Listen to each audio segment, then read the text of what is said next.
बाळूमामांना 3 दिवस आणि 3 रात्री एका खोलीत कोंडून ठेवलं. पावसावर सत्ता गाजविली.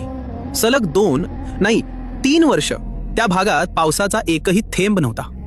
जमीन तडकलेली, विहिरी कोरड्या आणि माणसांच्या मनात एकच प्रश्न होता, आता पुढे काय?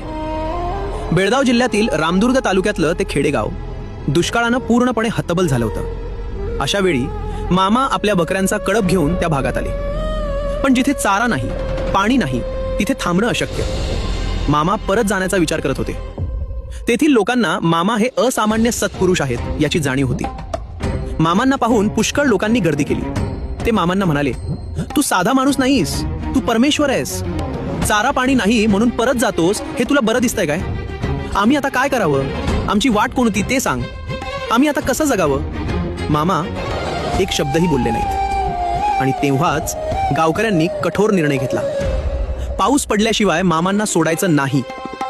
3 दिवस 3 रात्री मामांना एका खोलीत कोंडून ठेवलं गेलं. 4थ्या दिवशी अचानक मामा म्हणाले, मला घराच्या धाब्यावर जायचंय, आज पाऊस पडेल. असे म्हटल्यावर लोकांनी मामांना मोकळे केले. मामा घरावर उभे राहिले, आकाशाकडे हात केले आणि हळूच काहीतरी पुटपुटले. क्षणभर पूर्ण शांतता. आकाश निळच, एकही ढग नाही. लोक एकमेकांकडे पाहू लागले आणि तेवढ्यात क्षितिजावर एक लहानसा ढग. तो वाढला, काळसर झाला, सरळ डोक्यावर आला. पावसाचे थेंब पडू लागले. पाऊस वाढू लागला आणि अचानक मुसळधार पाऊस. संपूर्ण गाव आनंदानं वेडं झालं. पण या सगळ्यात मामा कधी निघून गेले कुणालाच कळलंच नाही.